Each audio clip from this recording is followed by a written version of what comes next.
आपण बघत आहात प्रबंधभूमी महाराष्ट्र न्यूज.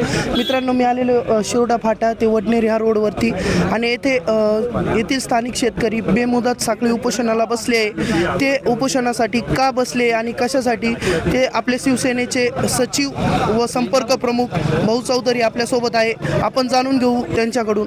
तर सर येथील शेतकऱ्यांनी बेमुदत उपोषण केले, त्याबद्दल काय सांगाल तुम्ही? हा खतवड वरून येणारा रस्ता जुना खेडगाव रस्ता आहे, शिव रस्ता आहे आणि हा शिरोडे फाट्यावरती डायरेक्ट येणारा रस्ता आहे. अनेक शेतकरी या रस्त्याचा वर्षानुवर्ष रस्त्याचा वापर करत होते. शिव रस्त्यावरती आम्हीसुद्धा लहानपणी ह्या सगळे गावकरी या रस्त्याने जात होते. पण गेल्या काही वर्षामध्ये या रस्त्यामध्ये कॅनल आणि रस्ता याच्यामध्ये एक घराचं अनधिकृतपणे जे बांधकाम झाले, त्या बांधकामामुळे येणारा रस्ता फक्त 26 ते 26 फुटावरती येऊन रस्ता थांबलेला आहे. त्याच्या अगोदरचा संपूर्ण रस्ता हे शेतकऱ्यांनी जी शिवरस्ता होती, शिवरस्ता मोठा करून आपल्या स्वतःच्या जमिनीमधनं जेवढी जागा लागते तेवढा जाऊन तिथपर्यंत रस्ता आणलेला आहे आणि रस्त्याचं काम येऊन फक्त 26 फुटासाठी हा रस्ता गेले अनेक दिवस थांबलेला आहे. त्याच्याचे अनेक वेळेस आमच्या त्या जो शेतकरी आहे त्याच्यावर मीटिंग झाल्या, त्यांना समजवण्याचा प्रयत्न केला, पण त्याच्यातनं काही फरक पडत नाही. हो म्हटलं जातं. जेव्हा सगळे शेतकरी एकत्र जातात त्याच्यानंतर पुन्हा त्यांची भूमिका बदलते. तर मागच्या काही दिवसामध्ये ज्या ठिकाणी हा रस्ता थांबलेला आहे त्या ठिकाणी 2 वेळेस मोजणी झाली. एका जो भूमापन अधिकारी आहे त्या अधिकाऱ्याने रस्ता मोकळा करण्याची जेवढी जागा आहे तेवढी काढून रस्ता मोजून दिला. त्यानंतर पुन्हा भूमापन अधिकारी जो येतो आणि तो पुन्हा वेगळी हद्द दाखवतो. याचा अर्थ हे शेतकऱ्यांना कुठंतरी फसवणूक त्या ठिकाणी होते. आणि या सर्वातून जे काही आम्ही सर्व पक्षी एकत्र आलेलो आहोत. आत्ताच मी विभागीय आयुक्त साहेब गेडाम साहेबांशी सुद्धा फोनवरती चर्चा केली आणि त्यांनी खाली त्या ठिकाणी सर्वांना सूचना दिलेल्या आहे की हा रस्ता आपल्याला मोकळा करून मिळणार आहे. आज या ठिकाणी पोलीस बंदोबस्त असेल, सरकारी अधिकारी असतील, हे सर्व येऊन हा रस्ता त्या ठिकाणी मोकळा होईल. आणि जर आजच्या दिवसामध्ये शासनाने हा रस्ता जर मोकळा करून नाही दिला तर पुढच्या काळामध्ये जे काही कायदा सुव्यवस्थेचा प्रश्न निर्माण होईल आणि त्यातून काही विपरीत घडलं ती सर्वचे सर्व जबाबदारी शासनाची राहील. कारण शेतकरी जे आहे हे फक्त आपल्या रस्त्यासाठी हक्कासाठी या ठिकाणी आलेले आहेत. त्यांचा कुठेही त्यांना दुसऱ्या कामासाठी आलेलं नाही आहे. तुम्ही बाकीचे महामार्ग बनवत, हजारो महामार्ग बनवत असताना हजारो शेतकऱ्यांच्या मोठ्या मोठ्या जमिनी अधिग्रहण केल्या जातात आणि त्याच्यावरती रस्ते बनवले जातात. हा रस्ता शेतकऱ्यांचा असणारा वर्षानुवर्ष वापरत असणारा रस्तासुद्धा अडवला जातो आहे. ही कुठंतरी हे सर्व शेतकऱ्यांच्या प्रती असणारं एक त्यांची दिशाभूल करून त्यांच्यावरती अन्याय होतो आहे. त्यामुळे हा अन्याय दूर करण्यासाठी आजच्या दिवसामध्ये हा रस्त्याचा प्रश्न मार्गी लागण्यासाठी आम्ही सर्व या ठिकाणी एकत्र आलो आहोत. सर, तुमची पुढची काय भूमिका असेल? त्यांनी रस्ता मोकळा नाही करून दिला.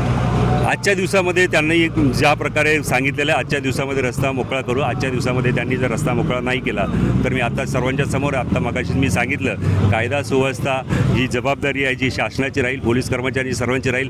आम्ही स्वतः या ठिकाणी JCB आणि हे एकत्र लावून हत्यारं लावून त्या ठिकाणी हा रस्ता मोकळा करून टाकू. खतोड वस्ती ते शिरोडा फाटा हा पूर्वी काळ आलेला रस्ता काही शेतकऱ्यांनी बंद पडला होता.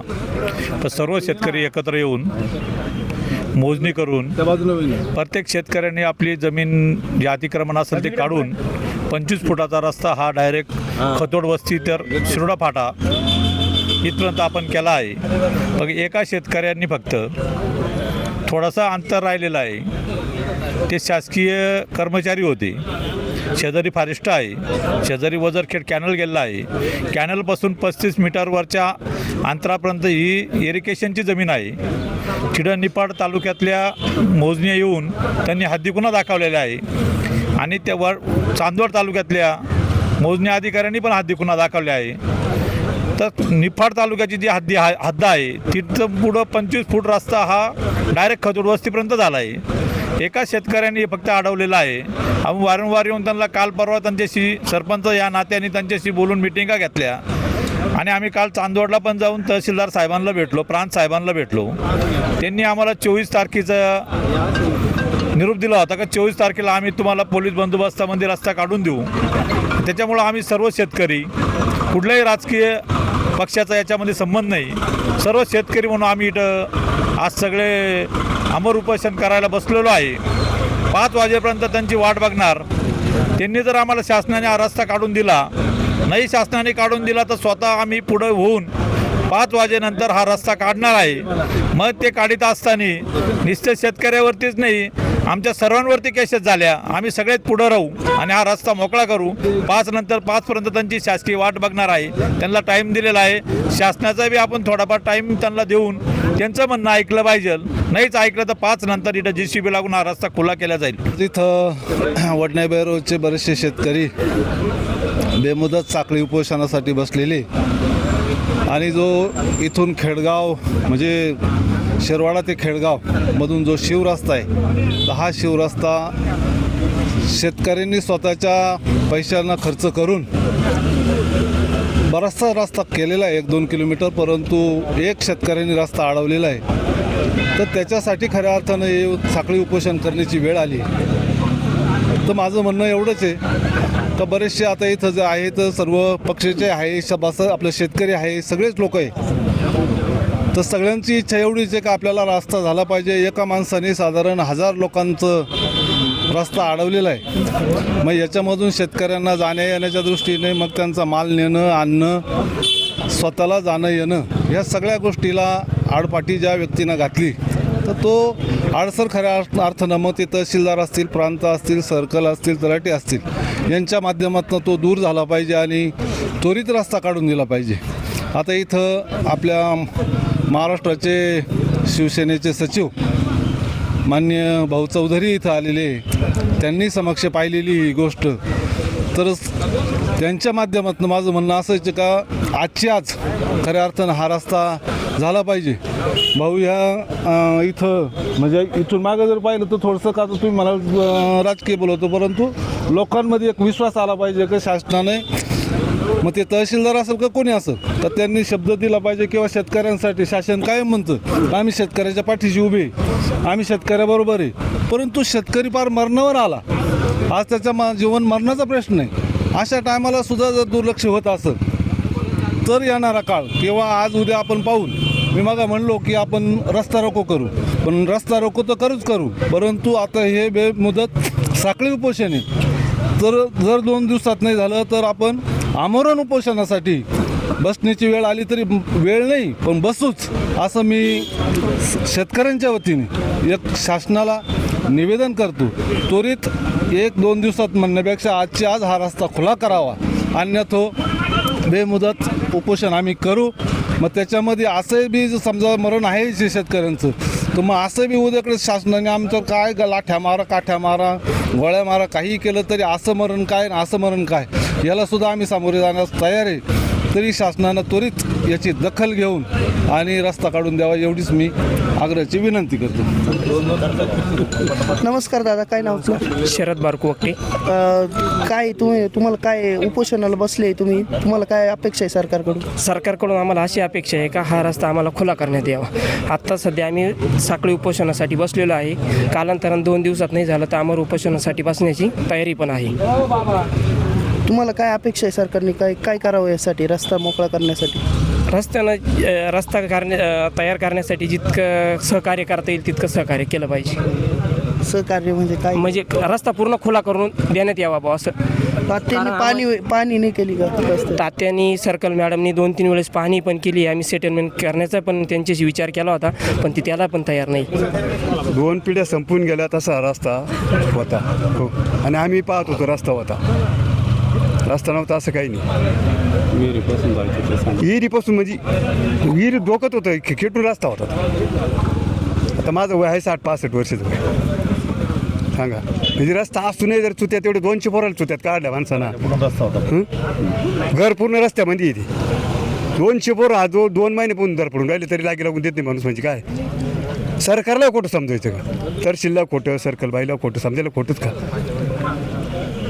माझं एक मत आहे का रस्ता व्हायला पाहिजे, हे तर दुसरं काहीच नाही. रस्त्यावर माझंही शेत आहे. तर हा रस्ता खेडगावपासून चालू होतो. ॲक्च्युली खेडगाव याचं जुनं नाव जे आहे खेडगाव वडनेर, शिरवाडा वडनेर असा रस्ता आहे हा. तर हा रस्ता साधारण 15 किलोमीटरच्या आसपासचा आहे. 14 किलोमीटर 800 मीटर तो झालेला आहे. आणि एका शेतकऱ्याच्या आडमुठेपणामुळे तो रस्ता अडलेला आहे. त्या शेतकऱ्यात तो शेतकरी हा हायवेवरती आहे. त्याच्यामुळे त्याला गरज नाही आणि तो मुद्दा म्हणून आडमुठेपणा करतो आहे. आम्ही तहसीलदारांकडे निवेदन दिले, आम्ही पोलीस स्टेशनला निवेदन दिले, आयुक्तांशी आमचे जे आहे भाऊसाहेब चौधरी आमचे भूमिपुत्र तेही बोलले, पण शासन आमच्याकडे लक्ष न देत असल्यामुळे आम्ही हा साखळी उपोषणाचा हत्यार करतो आहे. आणि जर दोन दिवसात किंवा एक दिवसात आज आम्हाला निरोप आला आहे की तहसीलदारांनी ते रस्ता खुला करून देण्यासाठी येत आहे, पण आज जर त्यांनी दिला नाही तर आम्ही पुढचं नियोजन आमचं रस्ता रोकोचं आहे आणि ते आम्ही करणार आहे. कारण एक शेतकऱ्यासाठी 100 शेतकऱ्यांचं आणि 900 इथं आदिवासी वस्ती 900 त्याची लोकसंख्या आहे, या एवढ्या लोकांना तो फिरवतो. ह्या रोडचा येथील स्थानिक शेतकऱ्यांचं असं म्हणणं आहे का येथील अर्धा रोड निफाड तालुक्यात आहे आणि अर्धा रोड चांदवडमध्ये, आणि त्याच्यात हा रोड खुला करण्यासाठी येथील शेतकरी सर्व उपोषणाला बसले आहे. आपण येथील शेतकऱ्यांशी संवाद साधूया. नमस्कार दादा. नमस्कार. काय नाव? अक्षय चव्हाण. काय विषय आहे तुमचा? तुम्ही उपोषणासाठी बसले आमचा आणि रस्ता खुला करण्यासाठी नेमकी तुम्हाला कुठे अडचण आली? इडच अडचण आली आम्हाला. या रस्त्याच्या शेवटला अडचण आली आहे. एक शेतकऱ्याने पूर्ण 100 फूट रस्ता अडवलेला आहे. आम्ही इडून पाठीमागं लोकवर्गणीतून कमीत कमी 4 किलोमीटर रस्ता आम्ही बनवीत आणलेला आहे. 23 ते 24 फूट रस्ता आम्ही बनवीत आणलेला आहे आणि शेवट 4 माणसाला रस्त्याची गरज नसल्यामुळे त्यांनी रस्ता अडवलेला आहे पूर्ण. तुम्हाला काय अपेक्षा आहे सरकारकडून? आम्हाला सरकारकडून एवढीच अपेक्षा आहे की आमचा जो रस्ता आहे हक्काचा तो आम्हाला खुला करून द्यावा त्यांनी. मग आता त्यांचे काय म्हणणं आहे? ते येऊन गेले सर्व इडून. स्थानिक शेतकऱ्यांचं काय म्हणणं आहे? स्थानिक शेतकऱ्यां- ज्यांनी रस्ता अडवलेला आहे त्यांचं काय म्हणणं आहे? त्यांचं असं म्हणणं आहे की मोजणी करायचं, पण त्यांचं वैयक्तिक मोजणी होत नाही त्या गटाची. त्यांच्या गटामध्ये प्रॉब्लेम आहे. मग आम्हाला सर्वे नंबर मोजून आमची रस्ता आम्हाला काढून द्यावा एवढीच आमची इच्छा आहे, दुसरी काहीच नाही. माले मी या रस्त्याचा एक शेतकरी आहे. मागे 6 महिन्यापासून या रस्त्याचा वाद चालू आहे. तरी चांदवड व निफाड दोन्ही तहसीलच्या आदेशाने आम्हाला शिवरस्त्याची हद्दी खुणा झालेली आहे. त्यानुसार हा रस्ता तात्काळ शासनाने खुला करण्यात यावी आमची प्रमुख मागणी. तरी संबंधित शेतकरी आम्हाला खूप मोठी अडवणूक करत आहे, याची शासनाने दखल घ्यावी. रस्ता 2 दिवसात खुला झाला नाही तर आम्ही आमरण उपोषण तसेच नॅशनल हायवे चक्का जाम करणार आहोत किंवा तहसील कार्यालयासमोर आम्ही उपोषणास बसत आहोत. नक्कीच आपण बघितलं की येथील शेतरस्ता साठी येथील स्थानिक शेतकऱ्यांनी बेमुदत साखळी उपोषण केले आहे आणि शेतकऱ्यांचा रस्ता अडवणे हे कायद्याने गुन्हा आहे. कारण शेतकऱ्यांचा रस्ता हा शेतकऱ्यांच्या रक्तवाहिन्या आहे आणि ते अडवणे नक्कीच गुन्हा आहे. तरी प्रबंधभूमी महाराष्ट्र न्यूजसाठी सहकारी मित्र वैभव भांबरसह मी दीपक पवार, वडनेर वैर. रस्ता आमच्या हक्काचा, रस्ता आमच्या हक्काचा, कोण म्हणतो देत नाही, कोण म्हणतो देत नाही, रस्ता आमच्या हक्काचा, शेतकरी युनियन जिंदाबाद. ताज्या व महत्त्वाच्या बातम्या बघण्यासाठी प्ले स्टोअरवर जा, प्रबंधभूमी ॲप डाउनलोड करा व या धावपळीच्या जीवनात अपडेट राहा.